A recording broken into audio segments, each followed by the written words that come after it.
USA ਸੁਣ ਰਹੇ ਸਾਰੇ ਸਰੋਤਿਆਂ ਨੂੰ ਪਿਆਰ ਭਰੀ ਸਤਿ ਸ੍ਰੀ ਅਕਾਲ। ਜੀ ਆਇਆਂ ਨੂੰ ਸਵਾਗਤ ਹੈ। ਸਾਡੇ ਸਾਰੇ ਹੀ ਦੇਖਣ ਵਾਲੇ ਦਰਸ਼ਕਾਂ ਨੂੰ ਵੀ ਜੀ ਆਇਆਂ ਨੂੰ ਆਖਦੇ ਹਾਂ। Programme update California. Harjot Singh ji, ਸਵਾਗਤ ਹੈ। ਸਤਿ ਸ੍ਰੀ ਅਕਾਲ ਜੀ। ਸਤਿ ਸ਼੍ਰੀ ਅਕਾਲ, ਧੰਨਵਾਦ ਜੀ ਆਇਆਂ ਨੂੰ। ਪੰਜਾਬੀ ਰੇਡੀਓ ਯੂਐਸਏ ਦੇ ਜਿੰਨੇ ਵੀ ਸਰੋਤੇ ਸਾਡੇ ਸਾਰੇ ਹੀ ਏਐਮ ਸਟੇਸ਼ਨਸ, ਐਫਐਮ ਸਟੇਸ਼ਨਸ, ਘਰਾਂ ਦੇ ਵਿੱਚ ਰੇਡੀਓ ਸੈਟਸ ਦੇ ਰਾਹੀਂ, ਟੈਲੀਫੋਨ ਦੇ ਰਾਹੀਂ, ਫੇਸਬੁੱਕ, ਯੂਟਿਊਬ ਤੇ ਲਾਈਵ ਦੇਖ ਰਹੇ ਹੋ, ਸੁਣ ਰਹੇ ਹੋ, ਸਾਰਿਆਂ ਨੂੰ ਜੀ ਆਇਆਂ ਨੂੰ ਤੇ ਬਹੁਤ ਹੀ ਪਿਆਰ ਤੇ ਸਤਿਕਾਰ ਭਰੀ ਸਤਿ ਸ਼੍ਰੀ ਅਕਾਲ। ਸਰੋਤਿਓ, ਅੱਜ ਫਰਵਰੀ ਦੀ 5 ਤਰੀਕ ਆ, ਦਿਨ ਵੀਰਵਾਰ ਆ ਤੇ ਤੁਹਾਡੇ ਲਈ ਸ਼ਾਮ ਦਾ ਅਪਡੇਟ ਕੈਲੀਫੋਰਨੀਆ ਪ੍ਰੋਗਰਾਮ ਲੈ ਕੇ ਹਾਜ਼ਰ ਹੋਏ ਹਾਂ। ਪ੍ਰੋਗਰਾਮ ਨੂੰ ਸਪਾਂਸਰ ਕਰਦੇ ਨੇ ਖਾਲਸਾ ਇੰਸ਼ੋਰੈਂਸ ਏਜੰਸੀ, ਜਿਨ੍ਹਾਂ ਦੇ ਕੋਲੋਂ ਹਰ ਤਰੀਕੇ ਦੀ ਇੰਸ਼ੋਰੈਂਸ ਤੁਸੀਂ ਕਰਵਾ ਸਕਦੇ ਹੋ। ਇੰਸ਼ੋਰੈਂਸ ਬਾਰੇ ਪਤਾ ਕਰਨ ਲਈ ਕਾਲ ਕਰ ਸਕਦੇ ਹੋ 408-272-2500। ਟਿਟਕੇਣਾ immigration law firm US immigration ਦਾ ਹੋਵੇ ਕਿਸੇ ਵੀ ਤਰੀਕੇ ਦਾ ਕੰਮ, ਕਾਲ ਅਟਰਨੀ ਜੇ ਟਿਟਕੇਣਾ 415-909-0503। Gurbachan Singh Nagra Sacramento, Kulwant Singh, Jaspal Kaur Johal, Satnam Singh Tatla Yuba City, Gurdev Singh Sohal, Baljinder Singh, Rishpal Kaur Johal Antelope, Jaswinder Nagra Roseville, Avtar Singh Manjal Clovis, Joga Singh Pawar Orangevale, Sarabjit Singh Dhoot Yuba City, Gurnek Singh Bagri Fresno, Paramjit Singh Berkeley. ਇਹਨਾਂ ਸਾਰਿਆਂ ਦਾ ਧੰਨਵਾਦ। ਜੇ ਤੁਸੀਂ ਵੀ ਇਸ ਪ੍ਰੋਗਰਾਮ ਨੂੰ ਸਪਾਂਸਰ ਕਰਨਾ ਚਾਹੁੰਦੇ ਹੋ, ਸੰਪਰਕ ਕਰ ਸਕਦੇ ਹੋ 408-722-7698। ਅੱਜ ਦੀਆਂ ਖਬਰਾਂ ਵੱਲ ਚੱਲੀਏ ਤੇ ਜਦੋਂ ਈਰਾਨ ਦੇ ਤੇ ਰਸ਼ੀਆ ਦੀ ਯੂਐਸਏ ਦੀ ਜਿਹੜੀ ਗੱਲਬਾਤ ਹੋਣੀ ਸੀ, ਖਾਸ ਕਰਕੇ ਨਿਊਕਲੀਅਰ ਡੀਲ ਨੂੰ ਲੈ ਕੇ, ਉਸ ਟਾਈਮ ਦੇ ਉੱਤੇ ਇੱਕ ਸਾਬਕਾ ਸੀਆਈਏ ਦੇ ਡਿਪਟੀ ਅਸਿਸਟੈਂਟ ਡਾਇਰੈਕਟਰ ਉਹਨਾਂ ਨੇ ਇਹ ਕਿਹਾ ਵੀ ਇੱਕ ਹਿਸਟੋਰੀਕਲ ਮੂਮੈਂਟ ਹੈਗਾ ਆ। ਤੇ ਪ੍ਰੈਜ਼ੀਡੈਂਟ ਟਰੰਪ ਉਹਨਾਂ ਨੇ ਕਿਹਾ ਸੀ ਵੀ ਈਰਾਨ ਦਾ ਜਿਹੜਾ ਸੁਪਰੀਮ ਲੀਡਰ ਆ ਉਹਨੂੰ ਚਿੰਤਾ ਹੋਣੀ ਚਾਹੀਦੀ ਹੈਗੀ ਆ। ਹੁਣ ਖਬਰਾਂ ਇਹ ਆ ਰਹੀਆਂ ਵੀ ਟਰੰਪ ਹੋਣਾ ਨੇ ਜੋ ਰਸ਼ੀਆ ਪੁਟਿਨ ਦੀ ਨਾਲ ਜੋ ਗੱਲਬਾਤ ਚੱਲ ਰਹੀ ਸੀ ਅਮਰੀਕਾ ਦੀ, ਉਸ ਨੂੰ ਰਿਜੈਕਟ ਕਰ ਦਿੱਤਾ ਹੈਗਾ ਆ। ਸੋ ਜਿਹੜੀ ਨਿਊਕਲੀਅਰ ਡੀਲ ਚੱਲ ਰਹੀ ਸੀ ਉਹ ਰਿਜੈਕਟ ਕਰ ਦਿੱਤੀ ਗਈ ਆ ਯੂਐਸ ਦੇ ਪ੍ਰੈਜ਼ੀਡੈਂਟ ਵੱਲੋਂ। ਕਹਿੰਦੇ ਭਈ ਜੋ ਰਿਪਲੇਸਮੈਂਟ ਸੀਗੀ ਸਟ੍ਰੈਟਜਿਕ ਨਿਊਕਲੀਅਰ ਡਿਪਲੋਇਮੈਂਟ ਟਰੀਟੀ, ਉਹ ਐਕਸਪਾਇਰ ਹੋਈ ਸੀ ਤੇ ਉਹਦੇ ਉੱਤੇ ਗੱਲਬਾਤ ਕਰਨੀ ਸੀ ਵੀ ਉਹਨੂੰ ਐਕਸਟੈਂਡ ਕਰਨਾ ਆ, ਕੀ ਕਰਨਾ ਹੈਗਾ। ਯੂਐਸ ਦੇ ਪ੍ਰੈਜ਼ੀਡੈਂਟ ਡੋਨਲਡ ਟਰੰਪ ਹੋਣਾ ਨੇ ਰਸ਼ੀਆ ਦੀ ਕਾਊਂਟਰ ਪਾਰਟ ਇੱਕ ਆਫਰ ਜਿਹੜੀ ਆ ਵਲਾਡੀਮੀਰ ਪੁਟਿਨ ਵੱਲੋਂ ਸੀ, ਵਲੰਟੀਅਰਲੀ ਐਕਸਟੈਂਸ਼ਨ, ਜੋ ਐਕਸਪਾਇਰਡ ਟਰੀਟੀ ਸੀਗੀ, ਉਹਦੇ ਉੱਤੇ ਉਹਨਾਂ ਨੇ ਇਹ ਕਿਹਾ ਸੀਗਾ। ਟਰੰਪ ਉਹਨਾਂ ਨੇ ਇਹ ਕਿਹਾ ਵੀ ਦੋਨਾਂ ਸਾਈਡਾਂ ਨੂੰ ਬੈਠ ਕੇ ਜਿਹੜੀ ਆ ਨਵਾਂ ਐਗਰੀਮੈਂਟ ਉਹਦੇ ਉੱਤੇ ਗੱਲਬਾਤ ਕਰਨੀ ਪਊਗੀ। ਜਿਹੜੀ ਓਲਡ ਟਰੀਟੀ ਸੀ ਉਹ ਕਹਿੰਦੇ ਵੀ ਬਹੁਤ ਬੈਡਲੀ ਨੈਗੋਸ਼ੀਏਟਡ ਸੀਗੀ। ਸੋ ਹੁਣ ਕਹਿੰਦੇ ਭਈ ਨਿਊ ਸਟਾਰਟ ਹੋਣਾ ਚਾਹੀਦਾ ਹੈਗਾ, ਨਾ ਕਿ ਜਿਹੜੀ ਪੁਰਾਣੀ ਟਰੀਟੀ ਹੋਈ ਸੀ। ਜੀ, ਅਗਲੀ ਜਿਹੜੀ ਹਰਜੋਤ ਸਿੰਘ ਦੀ ਗੱਲ ਕਰਦੇ ਜਾਈਏ, ਸਵੇਰੇ ਜਿੱਦਾਂ ਆਪਾਂ ਜ਼ਿਕਰ ਕੀਤਾ ਸੀਗਾ ਵੀ ਅਮਰੀਕਾ ਤੇ ਰੂਸ ਦੇ ਜਿਹੜੀਆਂ ਫੌਜਾਂ ਆ ਉਹਨਾਂ ਨੇ ਆਪਸ ਦੇ ਵਿੱਚ ਇਸ ਗੱਲ ਦੇ ਉੱਤੇ ਸਹਿਮਤੀ ਜਿਹੜੀ ਉਹ ਪ੍ਰਗਟਾਈ ਸੀ ਵੀ ਦੋਨਾਂ ਹੀ ਮਿਲਟਰੀਜ਼ ਦੇ ਵਿੱਚ ਜਿਹੜੀ ਸਾਡੀ ਗੱਲਬਾਤ ਆ ਉਹ ਸਿੱਧੀ ਹੁੰਦੀ ਰਹਿਣੀ ਚਾਹੀਦੀ ਆ। ਜਿੱਦਾਂ ਈਰਾਨ ਦਾ ਤੁਸੀਂ ਜਿਹੜਾ ਉਹ ਦੱਸਿਆ, ਉਧਰ ਰਸ਼ੀਆ ਦੇ ਨਾਲ ਜਿਹੜੀ ਨਿਊਕਲੀਅਰ ਆਰਮਸ ਟਰੀਟੀ ਆ ਉਸ ਨੂੰ ਐਕਸਟੈਂਡ ਕਰਨ ਦੀ ਚਰਚਾ ਵੀ ਚੱਲ ਰਹੀ ਸੀਗੀ। ਇਹ ਜਿਹੜੀ ਨਵੀਂ ਸਟਾਰਟ ਡੀਲ ਸੀਗੀ, ਉਸ ਦੇ ਬਾਬਤ ਅੱਜ ਰਾਸ਼ਟਰਪਤੀ ਟਰੰਪ ਹੋਣਾ ਨੇ ਉਸ ਗੱਲ ਨੂੰ ਠੁਕਰਾਉਂਦੇ ਹੋਏ ਕਿਹਾ ਵੀ ਉਹ ਜਿਹੜੀ ਨਿਊਕਲੀਅਰ ਆਰਮਸ ਟਰੀਟੀ ਰਸ਼ੀਆ ਦੇ ਨਾਲ ਆ ਉਸ ਨੂੰ ਉਹ ਐਕਸਟੈਂਡ ਨਹੀਂ ਕਰਨਗੇ। ਦੁਨੀਆ ਦੇ ਵਿੱਚ ਦੋ ਅਜਿਹੇ ਮੁਲਕ ਨੇ ਜਿਨ੍ਹਾਂ ਦੇ ਕੋਲ ਸੈਂਕੜੇ ਤੋਂ ਹਜ਼ਾਰਾਂ ਪਰਮਾਣੂ ਹਥਿਆਰ ਨੇ। ਜਦ ਕੋਲਡ ਵਾਰ ਦਾ ਵਕਤ ਸੀਗਾ, ਇੱਕ ਦੂਜੇ ਤੋਂ ਜ਼ਿਆਦਾ ਤੇ ਮਾਰੂ ਪਰਮਾਣੂ ਹਥਿਆਰ ਬਣਾਉਣ ਦੀ ਜਿਹੜੀ ਦੌੜ ਆ ਦੋਨਾਂ ਮੁਲਕਾਂ ਦੇ ਦਰਮਿਆਨ ਲੱਗੀ ਹੋਈ ਸੀ। ਅੱਜ ਟਰੰਪ ਹੁਣਾਂ ਨੇ ਅਨਾਉਂਸ ਕਰ ਦਿੱਤਾ ਵੀ ਉਹ ਜਿਹੜੀ ਆਰਮਸ ਕੰਟਰੋਲ ਟਰੀਟੀ ਆ ਯੂਐਸ ਤੇ ਰਸ਼ੀਆ ਦੇ ਦਰਮਿਆਨ, ਉਸ ਨੂੰ ਉਹ ਲੈਪਸ ਹੋਣ ਦੇਣਗੇ। ਇਹਦਾ ਮਤਲਬ ਇਹ ਆ ਵੀ ਉਹ ਡਾਇਰੈਕਟਲੀ ਕਹਿੰਦੇ ਵੀ ਇੱਕ ਨਵੀਂ ਜਿਹੜੀ ਟਰੀਟੀ ਆ ਉਹ ਬਣਾਉਣ ਦੇ ਵੱਲ ਨੂੰ ਕਦਮ ਜਿਹੜੇ ਉਹ ਵਧਾਉਣਗੇ। ਨਿਊ ਸਟਾਰਟ ਟਰੀਟੀ ਕਹਿੰਦੇ ਵੀ ਜਿਹੜੀ ਐਕਸਪਾਇਰ ਹੋ ਗਈ ਮਿਡਨਾਈਟ ਦੇ ਉੱਤੇ, ਇਹ ਸੁਪਰ ਪਾਵਰ ਮੁਲਕਾਂ ਦੇ ਇਹਨਾਂ ਦੇ ਨਿਊਕਲੀਅਰ ਆਰਸਨਲਸ ਦਾ ਇੱਕ ਹਿਸਾਬ ਦੇ ਨਾਲ ਅਖੀਰਲਾ ਸੇਫਗਾਰਡ ਸੀ, ਜਿਸ ਦੇ ਵਿੱਚ ਇਹ ਸੀਗਾ ਵੀ ਇੱਕ ਦੂਜੇ ਦੇ ਉੱਤੇ ਹਥਿਆਰ ਨਾ ਚਲਾਉਣ ਵਾਲੀ ਗੱਲ ਹੀ ਸੀਗੀ ਵੀ ਇਦਾਂ ਦੀ ਚੀਜ਼ ਜਿਹੜੀ ਉਹ ਨਾ ਹੀ ਜਿਹੜੀ ਉਹ ਵਾਪਰੇ। ਸੋ ਟਰੰਪ ਹੋਣਾ ਨੇ ਹੁਣ ਆਪਣੇ ਪੱਧਰ ਦੇ ਉੱਤੇ ਜਿਹੜੀ ਨਵੀਂ ਟਰੀਟੀ ਜਿਹੜੀ ਉਹ ਕਰਨ ਨੂੰ ਉਸ ਦੇ ਵੱਲ ਨੂੰ ਮਨ ਜਿਹੜਾ ਉਹ ਬਣਾ ਲਿਆ ਹੈਗਾ ਆ। ਪੈਂਟਾਗਨ ਦੇ ਵਿੱਚ ਕਹਿੰਦੇ ਵੀ ਲਗਾਤਾਰ ਮੀਟਿੰਗਸ ਪਿਛਲੇ ਕਈ ਮਹੀਨਿਆਂ ਤੋਂ ਹੋ ਰਹੀਆਂ ਆ ਪੋਸਟ ਨਿਊ ਸਟਾਰਟ ਫਿਊਚਰ ਨੂੰ ਜਿਹੜਾ ਉਹ ਲੈ ਕੇ। ਇਹ ਕਹਿੰਦੇ ਵੀ ਅਜੇ ਕਲੀਅਰ ਨਹੀਂ ਆ ਵੀ ਕੀ ਡਿਸਕਸ਼ਨਸ ਉਸ ਦੇ ਵਿੱਚ ਕੀਤੀਆਂ ਜਿਹੜੀਆਂ ਉਹ ਜਾਣਗੀਆਂ। ਰਸ਼ੀਆ ਦੇ ਪ੍ਰੈਜ਼ੀਡੈਂਟ ਪੁਤਿਨ ਜਿਹੜੇ ਆ ਉਸਨੇ ਮੰਗ ਕੀਤੀ ਆ ਬ੍ਰਿਟੇਨ, ਫਰਾਂਸ ਉਹਨਾਂ ਨੂੰ ਇਨਕਲੂਜਨ ਜਿਹੜੀ ਆ ਉਹਨਾਂ ਦੀ ਹੋਵੇ। ਦੋਨੋਂ ਹੀ ਇਹ ਮੁਲਕ ਨੇ ਯੂਰਪ ਦੇ ਨਿਊਕਲੀਅਰ ਵੈਪਨਸ ਵਾਲੇ, ਵੀ ਉਹਨਾਂ ਨੂੰ ਵੀ ਇਸ ਦੇ ਵਿੱਚ ਲਿਆਂਦਾ ਜਿਹੜਾ ਹੋ ਜਾਵੇ। ਕਹਿੰਦੇ ਵੀ ਉੱਦਾਂ ਵੈਸੇ ਨਵੀਂ ਟ੍ਰੀਟੀ ਬਣਾਉਣਾ ਕਾਫੀ ਇੱਕ ਮੁਸ਼ਕਲ ਕੰਮ ਜਿਹੜਾ ਉਹ ਹੋਵੇਗਾ। ਕੀ ਇਸ ਦਾ ਮਤਲਬ ਇਹ ਹੋਊਗਾ ਵੀ ਆਉਂਦੇ ਸਮੇਂ ਦੇ ਵਿੱਚ ਜੇ ਟ੍ਰੀਟੀ ਜਿੱਦਾਂ ਹੁਣ ਲੈਪਸ ਹੋ ਗਈ ਆ, ਵੀ ਦੋਨੋਂ ਮੁਲਕ ਇੱਕ ਵਾਰੀ ਫੇਰ ਹੋਰ ਪਰਮਾਣੂ ਹਥਿਆਰ ਬਣਾਉਣ ਵੱਲ ਨੂੰ ਜਿਹੜੇ ਉਹ ਵਧਣਗੇ ਤੇ ਦੁਨੀਆ ਦੇ ਵਿੱਚ ਪਰਮਾਣੂ ਹਥਿਆਰ ਬਣਾਉਣ ਦੀ ਜਿਹੜੀ ਦੌੜ ਆ ਉਹ ਕਿਤੇ ਦੁਬਾਰਾ ਤੇਜ਼ ਨਾ ਹੋ ਜਾਵੇ। ਸ਼ੀਤ ਯੁੱਧ ਵੱਲ ਨੂੰ ਤਾਂ ਨਹੀਂ ਆਪਾਂ ਕਿਤੇ ਜਿਹੜਾ ਉਹ ਵੱਧ ਰਹੇ, ਇਹ ਜ਼ਰੂਰ ਇਸ ਟ੍ਰੀਟੀ ਦੇ ਲੈਪਸ ਹੋਣ ਦੇ ਨਾਲ ਜਿਹੜੇ ਕ੍ਰਿਟਿਕਸ ਆ ਇਸ ਦੇ ਉਹ ਸੋਚ ਰਹੇ ਨੇ। ਡੈਮੋਕ੍ਰੇਟਸ ਨੇ 10 ਡਿਮਾਂਡ ਰੱਖੀਆਂ ਹੈਗੀਆਂ ਵੀ ਆਈਸ ਦੀ ਫੰਡਿੰਗ ਅਸੀਂ ਤਾਂ ਕਰਾਂਗੇ ਜੇ ਤੁਸੀਂ 10 ਡਿਮਾਂਡ ਸਾਡੀਆਂ ਪੂਰੀਆਂ ਕਰਦੇ ਹੈਗੇ ਆ। ਆਪਾਂ ਨੂੰ ਪਤਾ ਹੀ ਆ ਵੀ ਸਿਰਫ 10 ਦਿਨਾਂ ਦਾ ਹੀ ਐਕਸਟੈਂਸ਼ਨ ਹੋਈ ਸੀਗੀ ਜੋ ਬਿੱਲ ਹੈਗਾ, ਜਿਹਦੇ ਵਿੱਚ ਇਹ ਕੰਡੀਸ਼ਨ ਲਾਈ ਗਈ ਸੀ ਵੀ ਆਈਸ ਵਾਲਿਆਂ ਦੀ ਫੰਡਿੰਗ ਨਹੀਂ ਹੋਣੀ ਹੈਗੀ, ਸਿਰਫ 10 ਦਿਨਾਂ ਵਾਸਤੇ ਆ ਤੇ ਉਹਨਾਂ ਨੂੰ ਨੈਗੋਸ਼ੀਏਟ ਕੀਤਾ ਜਾਊਗਾ। ਜਦੋਂ ਤੋਂ ਹੀ ਅਮਰੀਕਾ ਦੇ 2 ਸਿਟੀਜ਼ਨ ਰੇਨੇ ਗੁੱਡ ਤੇ ਐਲੈਕਸ ਪ੍ਰੈਟੀ ਉਹਨਾਂ ਦੀ ਫੈਡਰਲ ਏਜੰਟ ਦੇ ਹੱਥੋਂ ਮੌਤ ਹੋਈ ਹੈਗੀ ਆ ਤੇ ਡੈਮੋਕ੍ਰੇਟਸ ਨੇ ਉਹਦਾ ਜਿਹੜਾ ਕਾਫੀ ਜ਼ਿਆਦਾ ਫਾਇਦਾ ਲਿਆ ਹੈਗਾ। ਲੋਕਾਂ ਨੂੰ ਐਜੂਕੇਟ ਕਰਨ ਦੇ ਵਿੱਚ, ਲੋਕਾਂ ਨੂੰ ਪੂਰਾ ਦੱਸਣ ਦੇ ਵਿੱਚ ਵੀ ਕਿਸ ਤਰ੍ਹਾਂ ਜੋ ਆ ਆਈਸ ਵਾਲੇ ਡਿਪਾਰਟਮੈਂਟ ਆਫ ਹੋਮਲੈਂਡ ਸਿਕਿਉਰਿਟੀ ਵਾਲੇ ਕਰ ਰਹੇ ਹੈਗੇ ਆ। ਸੋ ਜਿਹੜੀਆਂ 10 ਚੀਜ਼ਾਂ ਉਹਨਾਂ ਚੋਂ ਨਹੀਂ ਕਿਹਾ ਵੀ ਟਾਰਗੇਟਡ ਐਨਫੋਰਸਮੈਂਟ ਹੋਣੀ ਚਾਹੀਦੀ ਆ, ਜੁਡੀਸ਼ੀਅਲ ਵਾਰੰਟ ਚਾਹੀਦਾ, ਇਹ ਨਹੀਂ ਵੀ ਤੁਸੀਂ ਜਿਹੜੀ ਮਰਜ਼ੀ ਪ੍ਰਾਪਰਟੀ 'ਚ ਜਾ ਕੇ ਵੜ ਜਾਓ। ਦੂਜਾ ਉਹਨਾਂ ਨੇ ਕਿਹਾ ਵੀ ਨੋ ਮਾਸਕ ਨਹੀਂ ਕਿਸੇ ਵੀ ਐਨਫੋਰਸਮੈਂਟ ਏਜੰਟ ਦੇ ਲੱਗਾ ਹੋਣਾ ਚਾਹੀਦਾ। ਰਿਕੁਆਇਰਡ ਆਈਡੀ, ਯੂਨੀਕ ਆਈਡੀ ਉਹਨਾਂ ਦਾ ਹੋਵੇ, ਨਾਮ ਹੋਵੇ ਜਿੱਦਾਂ ਪੁਲਿਸ ਆਫੀਸਰਸ ਦਾ ਹੁੰਦਾ ਉਹਨਾਂ ਦੇ ਸ਼ਰਟ ਦੇ ਉੱਤੇ ਜਾਂ ਜੋ ਵੀ ਹੈਗਾ, ਤਾਂ ਕਿ ਪਤਾ ਲੱਗ ਸਕੇ ਵੀ ਕੌਣ ਹੈਗਾ। ਸੈਂਸਿਟਿਵ ਲੋਕੇਸ਼ਨਸ ਨੂੰ ਪ੍ਰੋਟੈਕਟ ਕੀਤਾ ਜਾਵੇ। ਸੈਂਸਿਟਿਵ ਲੋਕੇਸ਼ਨ ਜਿੱਦਾਂ ਮੈਡੀਕਲ ਫੈਸਿਲਿਟੀਜ਼ ਹੋ ਗਈਆਂ, hospital, school, child care facility, church, ਗੁਰਦੁਆਰੇ, ਜੋ ਵੀ ਧਾਰਮਿਕ ਸਥਾਨ ਆ, ਪੋਲਿੰਗ ਪਲੇਸਿਸ, ਕੋਰਟਸ, ਇੱਥੇ ਨਹੀਂ ਜਾ ਸਕਦੇ। ਰੇਸ਼ੀਅਲ ਪ੍ਰੋਫਾਈਲਿੰਗ ਨੂੰ ਸਟਾਪ ਕੀਤਾ ਜਾਵੇ ਕਿਉਂਕਿ ਆਪਾਂ ਦੇਖਿਆ ਹੀ ਆ ਉਹ ਤਾਂ ਐਕਸੈਂਟ ਦੇਖ ਕੇ, ਬੰਦੇ ਦੀ ਸ਼ਕਲ ਦੇਖ ਕੇ ਜੋ ਆ ਅਰੈਸਟ ਕਰਦੇ ਸੀ। ਅਪਹੋਲਡ ਯੂਜ਼ ਆਫ ਫੋਰਸ ਸਟੈਂਡਰਡ ਤੇ 7ਵਾਂ ਹੈਗਾ ਵੀ ਸਟੇਟ ਤੇ ਲੋਕਲ ਕੋਆਰਡੀਨੇਸ਼ਨ ਹੋਣੀ ਚਾਹੀਦੀ ਹੈਗੀ ਆ। ਇਹ ਨਹੀਂ ਵੀ ਆਪਣੀ ਮਰਜ਼ੀ ਨਾਲ ਜੋ ਮਰਜ਼ੀ ਕਰੀ ਜਾਣ। ਤੇ 8ਵਾਂ ਉਹਨਾਂ ਦਾ ਸੀ ਵੀ build safeguards into the system. 9ਵਾਂ body cameras for accountability not tracking. ਇਹ ਬੋਡੀ ਕੈਮਰਾਜ਼ ਆਲਰੇਡੀ ਮੇਰੇ ਖਿਆਲ ਨਾਲ ਮਿਨੀਐਪਲਸ ਦੇ ਵਿੱਚ ਉਹਨੇ ਲਾ ਦਿੱਤੇ ਹੈਗੇ। ਤੇ 10ਵਾਂ ਸੀ ਨੋ ਪੈਰਾਮਿਲਟਰੀ ਪੁਲਿਸ। ਜਿਸ ਤਰ੍ਹਾਂ ਟਰੰਪ ਹੁਣੀ ਕਹਿੰਦੇ ਸੀ ਵੀ ਆਪਾਂ ਜਿਹੜੇ ਨੈਸ਼ਨਲ ਗਾਰਡ ਜਾਂ ਹੋਰ ਪੈਰਾਮਿਲਟਰੀ ਪੁਲਿਸ ਆ ਉਹ ਨਾਲ ਡਿਪਲੋਏ ਕਰਾਂਗੇ। ਸੋ 10 ਡਿਮਾਂਡ ਡੈਮੋਕ੍ਰੇਟਸ ਨੇ ਰਿਪਬਲਿਕਨਸ ਦੇ ਅੱਗੇ ਰੱਖੀਆਂ ਤਾਂ ਕਹਿੰਦੇ ਵੀ ਅਸੀਂ ਨੈਗੋਸ਼ੀਏਟ ਕਰਾਂਗੇ।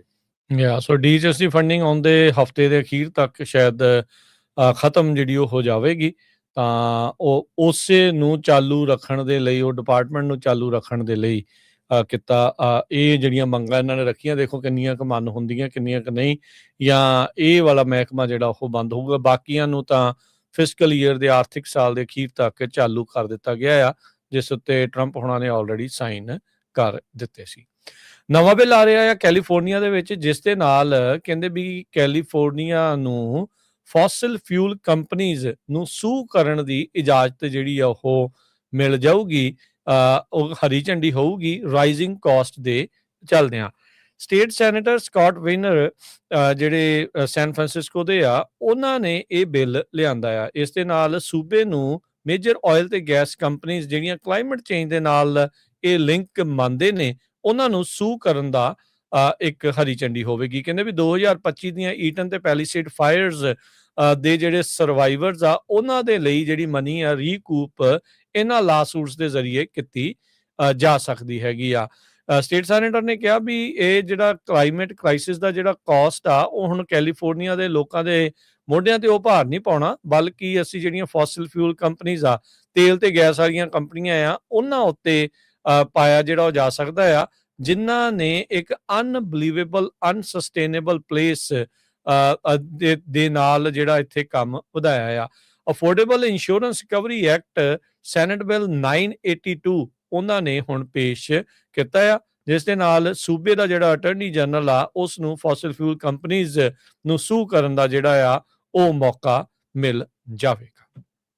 ਅੱਜ ਸਦਰਨ ਕੈਲੀਫੋਰਨੀਆ ਦੇ ਵਿੱਚ ਵੈਸਟਵੁੱਡ ਜਿਹੜਾ ਲਾਸ ਐਂਜਲਸ ਵਾਲਾ ਏਰੀਆ ਆ, ਉੱਥੇ ਇੱਕ 99 ਜਿਹੜਾ ਰੈਂਚ ਸਟੋਰ ਹੈਗਾ, ਰੈਂਚ ਮਾਰਕੀਟ ਆ, ਉੱਥੇ ਇੱਕ ਕਾਰ ਉਹਦੇ ਅੰਦਰ ਵੜ ਗਈ, ਜਿਹਦੇ ਨਾਲ 3 ਜਾਣਿਆਂ ਦੀ ਮੌਤ ਹੋ ਗਈ ਤੇ 6 ਜਾਣੇ ਬੁਰੀ ਤਰ੍ਹਾਂ ਜਿਹੜੇ ਆ ਫੱਟੜ ਹੋਏ ਹੈਗੇ ਆ। ਇਹ ਕ੍ਰੈਸ਼ ਦੁਪਹਿਰੇ 12:11 ਦੇ ਉੱਤੇ ਵਾਪਰਿਆ। ਕਹਿੰਦੇ ਭਈ ਪਹਿਲਾਂ ਇੱਕ ਬਾਈਸਾਈਕਲਿਸਟ ਨੂੰ ਹਿੱਟ ਕੀਤਾ ਤੇ ਉਹ ਤੋਂ ਬਾਅਦ ਕਾਰ ਦੀ ਸਪੀਡ ਜ਼ਿਆਦੇ ਸੀ ਤਾਂ ਸਿੱਧੀ ਹੀ ਉਸ ਮਾਰਕੀਟ ਦੇ ਅੰਦਰ ਚਲੇ ਗਏ ਤੇ ਉੱਥੇ ਜਾ ਕੇ ਜਿਹੜੇ ਇੰਪਲਾਈ ਕੰਮ ਕਰਦੇ ਸੀ, ਉਹਨਾਂ ਦੇ ਜਾ ਕੇ ਸੱਟਾਂ-ਚੋਟਾਂ ਲੱਗ ਗਈਆਂ।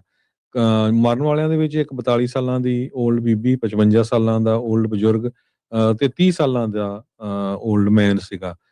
ਸੋ ਜੋ ਕਾਰ ਚਲਾ ਰਹੀ ਸੀ ਉਹ ਵੀ ਓਲਡ ਬੀਬੀ ਸੀ ਤੇ ਕਹਿੰਦੇ ਵੀ ਕੋਈ ਇੰਟੈਂਸ਼ਨਲ ਨਹੀਂ ਲੱਗਦਾ ਕਿਸੇ ਤਰ੍ਹਾਂ ਨਾਲ ਉਹ ਤੋਂ ਮਿਸਟੇਕ ਹੋ ਗਈ ਜਾਂ ਉਹ ਤੋਂ ਬ੍ਰੇਕ ਦੀ ਜਗ੍ਹਾ ਸਪੀਡ ਦੇ ਉੱਤੇ ਪੈਰ ਰੱਖ ਹੋ ਗਿਆ। ਲਾਸ ਐਂਜਲਸ ਦੇ ਮੇਅਰ ਕੈਰਨ ਬਾਸ ਉਹਨਾਂ ਨੇ ਸਟੇਟਮੈਂਟ ਜਾਰੀ ਕੀਤੀ ਹੈਗੀ ਆ ਵੀ ਲਾਸ ਐਂਜਲਸ ਦੀ ਫਾਇਰ ਡਿਪਾਰਟਮੈਂਟ ਤੇ ਪੁਲਿਸ ਸਾਰੀ ਟੀਮ ਜਿਹੜੀ ਆ ਉਹ ਸੀਨ ਦੇ ਉੱਤੇ ਸੀ। ਉਹਨਾਂ ਨੇ ਕੋਸ਼ਿਸ਼ ਕੀਤੀ ਜਿਨ੍ਹਾਂ ਦੇ ਸੱਟਾਂ ਚੋਟਾਂ ਲੱਗੀਆਂ ਉਹਨਾਂ ਨੂੰ ਬਚਾਇਆ ਜਾ ਸਕੇ ਤੇ ਪਲੱਸ ਜਿਹੜੇ ਵਿਕਟਮਸ ਆ ਉਹ ਕਹਿੰਦੇ ਵੀ ਅਸੀਂ ਉਹਨਾਂ ਦੇ ਨਾਲ ਉਹਨਾਂ ਦੇ ਪਰਿਵਾਰਾਂ ਦੇ ਨਾਲ ਪ੍ਰੇ ਕਰਦੇ ਹੈਗੇ ਆ ਤੇ ਸਾਡੀ ਸਿੰਪਥੀ ਆ ਉਹਨਾਂ ਨਾਲ। ਜੀ। ਹਰਜੋਤ ਸਿੰਘ ਜੀ, ਅਗਲੀ ਜਿਹੜੀ ਗੱਲ ਕਰੀਏ, ਯੂਐਸ ਅਟਾਰਨੀ ਆਫਿਸ ਅਮਰੀਕਾ ਦੇ ਵਿੱਚ ਇਸ ਟਾਈਮ ਕਹਿੰਦੇ ਵੀ ਇਮੀਗ੍ਰੇਸ਼ਨ ਡਿਟੈਂਸ਼ਨ ਕੇਸਾਂ ਦੀ ਸੁਨਾਮੀ ਦਾ ਸਾਹਮਣਾ ਕਰਨਾ ਪੈ ਰਿਹਾ। ਬਹੁਤ ਸਾਰੇ ਜਿਹੜੇ ਕੇਸ ਜੋ ਇਮੀਗ੍ਰੇਸ਼ਨ ਦੇ ਵਿੱਚ ਜਿਹੜੇ ਲੋਕਾਂ ਨੂੰ ਇਹ ਡਿਟੇਨ ਕਰ ਰਹੇ ਆ, ਇਹ ਕ੍ਰੈਕਡਾਊਨ ਦੇ ਦਰਮਿਆਨ ਸਰਕਾਰ ਦੇ ਉਲਟ ਜਿਹੜੇ ਲੋਕਾਂ ਦੇ ਦੁਆਰਾ ਕੇਸ, ਉਹਨਾਂ ਦੇ ਜਿਹੜੇ ਪਰਿਵਾਰਾਂ ਦੇ ਦੁਆਰਾ ਕੇਸ ਲਿਆਂਦੇ ਜਾ ਰਹੇ ਆ। ਯੂਐਸ ਅਟਾਰਨੀ ਜਿਹੜੇ ਡਿਸਟ੍ਰਿਕਟ ਆਫ ਮਿਨੇਸੋਟਾ ਦੇ ਲਈ ਆ, ਉਹਨਾਂ ਨੇ ਨਵੀਂ ਬਰੀਫ ਦੇ ਵਿੱਚ ਡਿਕਲੇਅਰ ਕੀਤਾ, ਜੋ ਅਦਾਲਤ ਦੇ ਵਿੱਚ ਉਹਨਾਂ ਨੇ ਸਬਮਿਟ ਕਰਾਈ ਆ। ਕਹਿੰਦੇ ਵੀ ਸਾਡੇ ਉੱਤੇ ਇਨੋਰਮਸ ਬਰਡਨ ਆ, ਬਹੁਤ ਜ਼ਿਆਦਾ ਭਾਰ ਆ। ਕਹਿੰਦੇ ਵੀ ਫਲੱਡ ਆਇਆ ਪਿਆ ਆ ਇਮੀਗ੍ਰੇਸ਼ਨ ਕੇਸਿਸ ਦਾ, ਜਿਹੜਾ ਕਿ ਉਹਨਾਂ ਦੇ ਕੰਮ ਕਾਜ ਦੇ ਉੱਤੇ ਨੈਗੇਟਿਵਲੀ ਭੈੜਾ ਅਸਰ ਕਰ ਰਿਹਾ ਹੈਗਾ ਆ। US attorney Daniel Rosen district of Minnesota ਦੇ ਪਿਛਲੇ ਅਕਤੂਬਰ ਦੇ ਵਿੱਚ ਹੀ ਉਹਨਾਂ ਨੂੰ ਇਸ ਪੋਸਟ ਦੇ ਲਈ ਕਨਫਰਮ ਕੀਤਾ ਗਿਆ ਸੀਗਾ। ਕਹਿੰਦੇ ਵੀ ਸਾਡੇ ਲਿਮਿਟਿਡ ਰਿਸੋਰਸਿਸ ਆ, ਪੈਰਾਲੀਗਲ ਵੀ ਓਵਰਟਾਈਮ ਕਰ ਰਹੇ ਆ, ਲਾਇਰਸ ਵੀ ਜਿਹੜੇ ਓਵਰਟਾਈਮ ਕਰ ਰਹੇ ਆ। ਕਹਿੰਦੇ ਵੀ ਉਸ ਟਾਈਮ ਦੇ ਉੱਤੇ ਜਦੋਂ ਸਾਡੀ ਡਿਵੀਜ਼ਨ ਦੀ 50% ਕੈਪੈਸਿਟੀ ਜਿਹੜੀ ਉਹ ਘਟੀ ਹੋਈ ਹੈਗੀ ਆ। ਮਿਨੇਸੋਟਾ ਹੀ ਕਹਿੰਦਾ ਵੀ ਇਸ ਦੇ ਵਿੱਚ ਇਕੱਲਾ ਨਹੀਂ ਆ, ਜਸਟਿਸ ਡਿਪਾਰਟਮੈਂਟ ਨੂੰ ਜਿਹੜੇ ਕਈ ਸਿਵਲ ਅਟਾਰਨੀਜ਼ ਆ ਉਹਨਾਂ ਨੂੰ ਡਿਪਲੋਏ ਕਰਨਾ ਪੈ ਰਿਹਾ ਆ ਯੂਐਸ ਅਟਾਰਨੀ ਦੇ ਕੰਮਕਾਜ ਦੇਖਣ ਦੇ ਲਈ। ਹੀਬੀਅਸ ਕਾਰਪਸ ਜਿਹੜੀਆਂ ਪਟੀਸ਼ਨਸ ਆ ਉਹ ਲਗਾਤਾਰ ਪਿਛਲੇ ਕਈ ਦਿਨਾਂ ਤੋਂ ਪਿਛਲੇ ਕੁਝ ਹਫ਼ਤਿਆਂ ਤੋਂ ਇਹਨਾਂ ਦੀ ਕ੍ਰੈਕਡਾਊਨ ਤੋਂ ਬਾਅਦ ਦੇ ਵਿੱਚ ਜਿਹੜੀਆਂ ਉਹ ਵਧੀਆਂ ਆ, ਜਿਹਦੇ ਕਰਕੇ ਹੁਣ ਇਹਨਾਂ ਦਾ ਕੰਮਕਾਜ ਕਹਿੰਦੇ ਵੀ ਬਹੁਤ ਜ਼ਿਆਦਾ ਵਧਿਆ ਪਿਆ ਆ। ਜਿਹੜੇ ਲੋਕ ਕਹਿੰਦੇ ਵੀ ਸਾਡਾ ਕੋਈ ਕ੍ਰਾਈਮ ਨਹੀਂ, ਅਸੀਂ ਕੋਈ ਕ੍ਰਿਮੀਨਲ ਐਕਟੀਵਿਟੀ ਨਹੀਂ ਕੀਤੀ, ਪਰ ਫਿਰ ਵੀ ਸਾਨੂੰ ਡਿਟੇਨ ਕਰਕੇ ਧੱਕੇ ਦੇ ਨਾਲ ਰੱਖਿਆ ਜਾ ਰਿਹਾ ਆ, ਉਹ ਹੁਣ ਹੇਬੀਅਸ ਕਾਰਪਸ ਪਟੀਸ਼ਨਸ ਜਿਹੜੀਆਂ ਲਗਾਤਾਰ ਪਾ ਰਹੇ ਆ, ਜਿਸ ਦੇ ਕਰਕੇ ਡਿਪਾਰਟਮੈਂਟ ਆਫ ਜਸਟਿਸ ਦੇ ਜਿਹੜੇ ਮਹਿਕਮੇ ਆ ਉਹਨਾਂ ਦੇ ਉੱਤੇ ਹੁਣ ਖਾਸਾ ਭਾਰ ਜਿਹੜਾ ਉਹ ਪੈਂਦਾ ਜਾ ਰਿਹਾ ਆ। ਪ੍ਰੈਜ਼ੀਡੈਂਟ ਡੋਨਲਡ ਟਰੰਪ ਉਹਨਾਂ ਨੇ ਅਸੈਂਬਲੀ ਮੈਂਬਰ ਜੇਮਸ ਗੈਲਗਰ ਨੂੰ ਐਂਡੋਰਸ ਕੀਤਾ ਹੈ ਕਾਂਗਰਸਮੈਨ ਦੀ ਸੀਟ ਦੇ ਲਈ। ਕੈਲੀਫੋਰਨੀਆ ਦੇ ਕਾਂਗਰਸਮੈਨ ਡਗ ਲਮੋਲਫਾ ਉਹਨਾਂ ਦੀ ਸੀਟ ਵੇਕੈਂਟ ਹੋਈ ਸੀ ਕਿਉਂਕਿ ਉਹਨਾਂ ਦੀ ਮੌਤ ਹੋ ਗਈ ਸੀ। ਉਹਨਾਂ ਦੀ ਜਗ੍ਹਾ ਦੇ ਉੱਤੇ ਇਹ ਹੁਣ ਸਪੈਸ਼ਲ ਇਲੈਕਸ਼ਨ ਹੋਣੀ ਹੈਗੀ ਆ। ਟਰੰਪ ਉਹਨਾਂ ਦੀ ਜਿਹੜੀ ਐਂਡੋਰਸਮੈਂਟ ਆ ਇਹ ਕਾਫੀ ਇਨਫਲੂਐਂਸ਼ੀਅਲ ਕੰਸੀਡਰ ਕੀਤੀ ਜਾਂਦੀ ਆ ਪੋਲੀਟੀਕਲ ਸਰਕਲਸ ਦੇ ਵਿੱਚ। ਤੇ ਲਾਮਲਫਾ ਫੈਮਿਲੀ ਨੇ ਵੀ ਜੋ ਅਸੈਂਬਲੀਮੈਨ ਗੈਲਗਰ ਆ ਯੂਬਾ ਸਿਟੀ ਏਰੀਏ ਦੇ, ਉਹਨਾਂ ਨੂੰ ਸਪੋਰਟ ਕੀਤਾ ਹੈਗਾ। ਪ੍ਰੈਜ਼ੀਡੈਂਟ ਟਰੰਪ ਉਹਨਾਂ ਨੇ ਇਹ ਕਿਹਾ ਆ ਵੀ ਜੋ ਗੈਲਗਰ ਆ ਉਹ ਬਹੁਤ ਹੀ ਵਧੀਆ ਇਨਸਾਨ ਆ, ਫਾਰਮਰ ਆ ਤੇ ਹਮੇਸ਼ਾ ਹੀ ਲੋਕਾਂ ਦੇ ਲਈ ਜਿਹੜਾ ਫਾਈਟ ਕਰਦਾ ਆ ਤੇ ਸਾਬਕਾ ਕਾਉਂਟੀ ਦੇ ਸੁਪਰਵਾਈਜ਼ਰ ਵੀ ਰਹੇ ਹੈਗੇ ਗੈਲਗਰ ਤੇ ਕੈਲੀਫੋਰਨੀਆ ਸਟੇਟ ਅਸੈਂਬਲੀਮੈਨ। ਤੇ ਉਹਦੀ ਕਹਿੰਦੇ ਵੀ ਅਸੀਂ ਪੂਰੀ ਤਰ੍ਹਾਂ ਹੁਣ ਸਪੋਰਟ ਕਰਨੀ ਹੈਗੀ ਆ। ਹਾਲਾਂਕਿ ਬਹੁਤ ਸਾਰੀ ਰੀਡਿਸਟ੍ਰਿਕਟਿੰਗ ਵੀ ਹੋਈ ਹੈਗੀ ਆ ਜਿਹੜੀ ਨਵੀਂ ਹੁਣ ਨਵੰਬਰ 'ਚ ਇਲੈਕਸ਼ਨ ਹੋਣੀ ਆ, ਪਰ ਇਹ ਨਵੰਬਰ ਤੋਂ ਪਹਿਲਾਂ ਇਲੈਕਸ਼ਨ ਹੋਣੀ ਹੈਗੀ ਆ ਕਿਉਂਕਿ ਜੋ ਕਾਂਗਰਸਮੈਨ ਸੀ ਸੀਟ ਉਹਦੀ ਖਾਲੀ ਹੋ ਡੈਥ ਹੋ ਗਈ। ਗਈ। ਸੋ ਦੇਖਦੇ ਆ ਵੀ ਕਿੱਦਾਂ ਜਿਹੜੀ ਕਾਫੀ ਇਸ ਇਲੈਕਸ਼ਨ ਦੇ ਉੱਤੇ ਵੀ ਪੈਸੇ ਖਰਚੇ ਜਾਣਗੇ।